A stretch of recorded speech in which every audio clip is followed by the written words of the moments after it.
like a view, a total eclipse of the heart.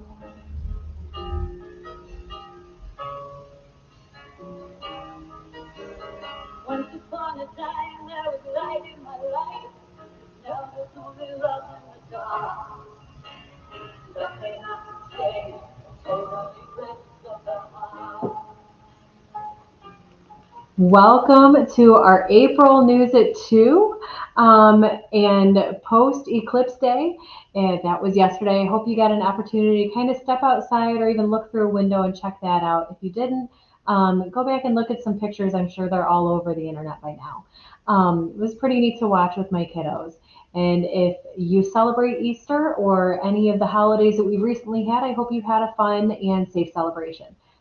There is a lot happening this month in the month of April, and I would like to talk to you a little bit about what's coming up here at NAMI. So let's get my PowerPoint all ready to go. We have peer-to-peer is started last week, but we are still open for people to sign up. So if you know or you are a person that is living with a mental health condition that would like a little bit more information about how to navigate the mental health system, a little bit more information about communication skills with your loved ones, feel free to give us a call, sign up on our website, email us, however you want to get a hold of us. You are more than welcome to attend the peer-to-peer class. Family to Family also started last week, but again, we are still open to take more people, and this one is for family members and individuals that care for or provide support to individuals living with mental health conditions. And so this one is on Thursday evenings, peer-to-peer is on Wednesday evenings. Our book club, if you are a person that enjoys reading different books, enjoys kind of discussing those books with other people, get a hold of us, sign up for the book club. The self-compassion book is the one that we're reading now. We've had a couple of really good ones in the past. We have them all in our library here at the office. Get a hold of us, and we would love to see you at our book club. We still have our ongoing support groups that are free. We have the Connection support group that meets weekly on Wednesdays. We have a men's support group. We have a family and caregiver support group that meets every other Tuesday afternoon, and then a peer and family support group that meets every other Thursday afternoon. So those are various times. Check those out on the website. You don't have to sign up. You can just stop into those. Our Chip-in Day is a day where we invite volunteers from the community to come in and help us out, get prepared for upcoming events, get prepared for different ongoings that we have going on in our organization, putting together materials for our classes and things like that. And so our Chip-in Day, instead of being today, it was supposed to be today, we moved it to Thursday. So we can have individuals here to help us get ready for our annual dinner that is coming up on Monday. Cookies and Canvas is a fundraiser that we're doing. If you've ever been to like a paint and sip or something similar to that, Cookies and Canvas, we are painting like a scenery. I think it's like a picture of like some wooded areas, and that will be at the end of this month on April 30th, Tuesday, April 30th, from 6 to 8. It is for 18 and over, and it is $35 a person to attend, and we will be providing the canvas and all the painting supplies and cookies. You can bring your own beverage and just enjoy company with others in our building. And save the date, we have our mental health conference series coming up. We're talking about the mental health focus from the past, the present, and then the future where things are going. And we have a couple of really cool presenters lined up to talk about some really neat topics. So if you're interested in that, check that out on our website as well. All of those things can be found on our events page, and you can follow that to any of these things that I talked about. Sign up for any of them on our website. Our golf outing is coming up in June, so save the date for that. If you are a golfer or you know somebody that's a golfer, Friday, June 7th, we will be doing that over at Bowling Green Country Club. And then last but not least, we've talked about our t-shirt design contest. The winner is Avery Van Kirk, and she is going to get one of our free shirts once they're printed. We sent those to the printer, and they should be ready to go soon. So let me get that out of the way. I think that's enough for me. I want to talk a little bit more about all the things that we have coming up as far as the awareness dates. First, we are going to hear from Amanda, and she is going to talk about Sexual Assault and Violence Prevention Month, which is a pretty big month for our partners over at the Cocoon. And before you get started, Amanda, it is spring. The weather has changed. So, what's one thing that you enjoy doing in the spring? I really like laying out in my hammock. It's so relaxing. Do you have a hammock that's strung between like two trees or just like on a stand? No, I have kind of a fake hammock. It's got a stand, but It's not fake. It's still a hammock. It just right. you just don't have big enough. I don't have big enough trees in my yard to do that. I don't I either. have a tree down. All righty. So, April is Sexual Assault Awareness Month. This calls attention to the fact that sexual violence is widespread and impacts every person in the community. In fact, every 68 seconds, an American is sexually assaulted. In addition, over half of women and almost 1 in 3 men will experience sexual violence, including physical contact, during their lifetimes. Um, as well, 47% of all transgender people have experienced sexual assault at least once. The goal of this month is to raise public awareness about sexual violence and educate communities on how to prevent it. So, the theme of this year's Sexual Assault Awareness Month is called Building Connected Communities. This is a campaign that helps us reduce the likelihood of sexual abuse, assault, and harassment in our communities. We must strive to create strong, connected communities that take care of one another. Communities that make decisions to ensure that safety and well-being of all members are critical to ending sexual violence worldwide. So you might notice that many of us are wearing denim jackets. So Denim Day is a day-long awareness campaign that allows us to honor survivors of sexual assault and start conversations about the dangers of victim blaming. This year, Denim Day takes place on April 24th. So this day was established in response to an event that happened in Italy. So in 1999, an Italian parliament overturned a 1992 rape conviction based on the victim's clothing. According to the decision, the woman was wearing tight jeans and therefore must have been given consent. This decision led to protests in Italy where women wore jeans showing support for the victim. So since then, Denim Day is observed by millions of people worldwide to raise awareness and eliminate sexual violence around the world. Lastly, I want to highlight a local resource. So if you or someone you know has experienced this type of violence and needs support, please contact the Cocoon's 24/7 hotline to talk to a trained advocate. This line can be reached by dialing 419-373-1730, and it's option 2. Back to you, Jessica. Thanks so much for all this important information, Amanda. I really appreciate it. Yeah, of course. Well, I hope you enjoy some of that hammock time. Get out there and soak up the sun and in your hammock and maybe read a good book. For sure. Thanks. Thank you. Next, we're going to hear from Courtney. She's going to share a little bit more about Autism Awareness Month. And notice she's in her jean jacket. Yes, I forgot mine. I remembered last night and then forgot it this morning, even though I had it in my life.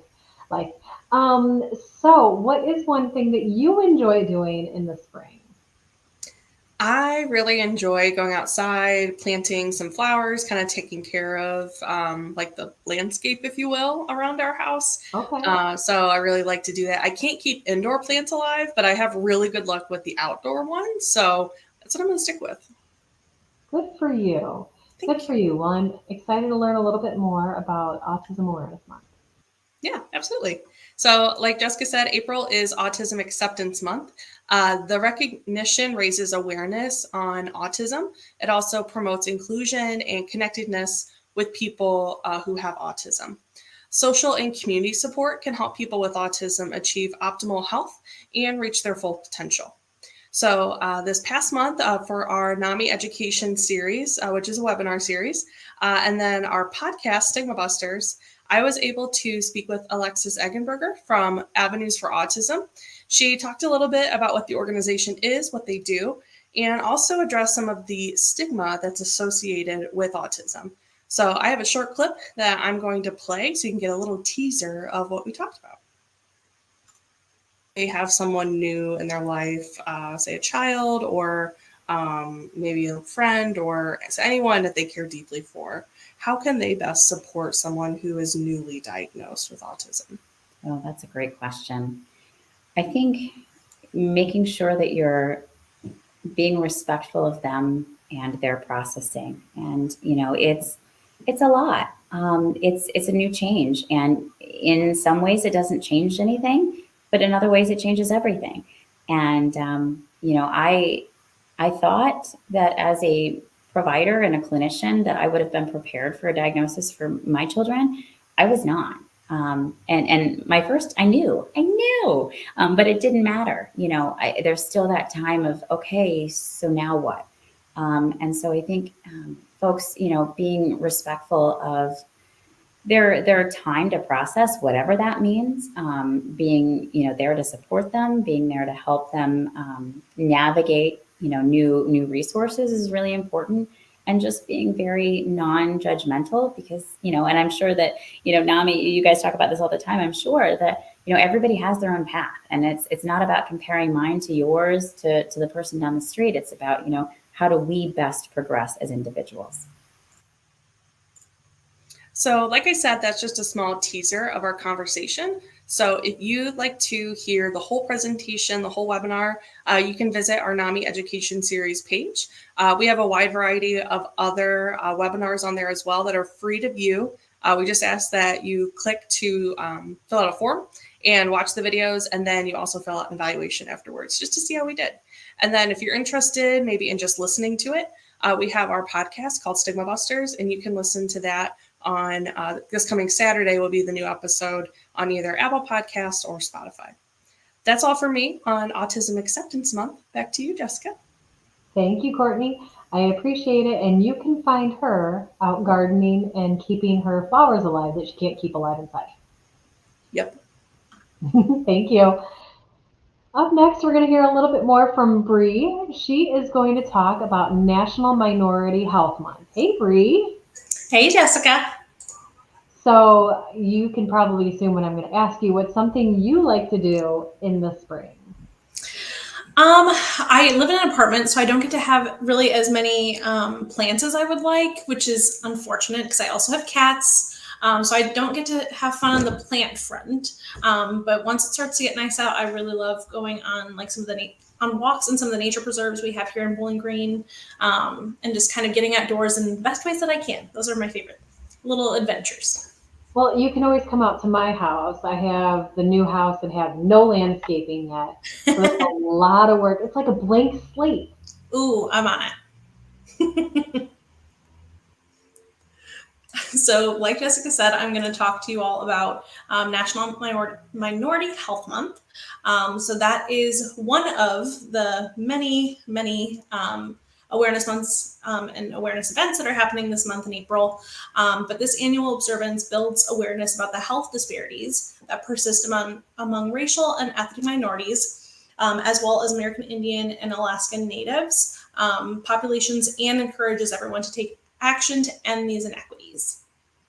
This year's theme is Be the Source for Better Health, improving health outcomes through our cultures, communities, and connections. And it's about understanding the unique environments, cultures, histories, and circumstances, which are also known as social determinants of health, of racial and ethnic minority and Alaskan Indian and American Indian and Alaskan Native populations, and the impact on their overall health. Some non-medical factors like poverty, limited access to healthcare, lack of education, and racism are all examples of some of those social determinants of health that can contribute to health disparities and inequities. These impact nearly everyone in one way or another, and simply promoting healthy choices won't eliminate health disparities. Considering the conditions in the environments where people are born, live, learn, work, play, worship, and age is fundamental to improving health and reducing longstanding disparities affecting all racial and ethnic minorities. Visit the National Minority Health Month 2024 website, which I've linked in the comments, to find resources, social media messages, graphics, and more information on how to be the source for better health. Back to you, Jessica.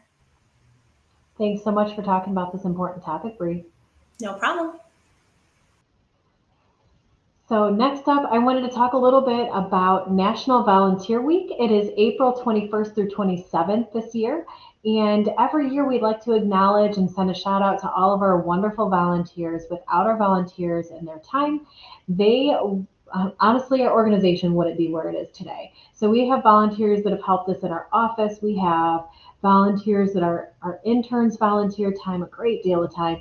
Some of our staff here are past volunteers.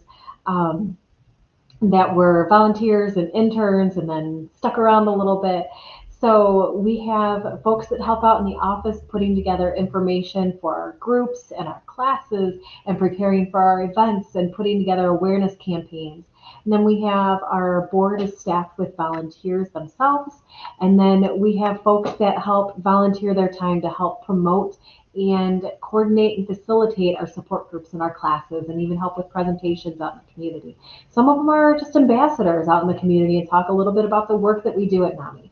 So if you want to get involved in some way, shape, or form, because there is a place for everybody, we are linking our Get Involved page here below this stream. And you can sign up to volunteer as an intern, as a board member, as a committee member, and just get involved with us. We would love to see you. We can always use help. And again, we have those chip-in days that are the once monthly events, and you can come in and help us clean or get organized or prepare for an event or an upcoming class. And we are doing that, again, like I said earlier, on Thursday. So if you're interested in that, sign up online. So last but not least, we are going to hear from Sherry, and the topic it is titled is Springing into Self-Care for Stress Awareness Month. Yes. So, what is one thing you enjoy doing in the spring? Spring cleaning, of course. I do love spring cleaning. Last year, spring cleaning. That's right. yes. Last year I painted my downstairs, the ceiling and walls, and this year I'm going to move upstairs. And this year you're going to move upstairs. Okay. Yeah, do all that. So today I want to talk about spring cleaning your life. For those that don't know, spring cleaning actually symbolizes warding off bad luck from the previous year and resurfacing space or reserving space for prosperity that comes along with the new year. In the Persian culture, which it traces back 3,000 years, it would be called shaking the house.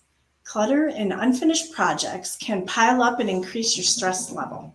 Set aside some time each day or every other day or the weekend even to declutter and prioritize unfinished projects.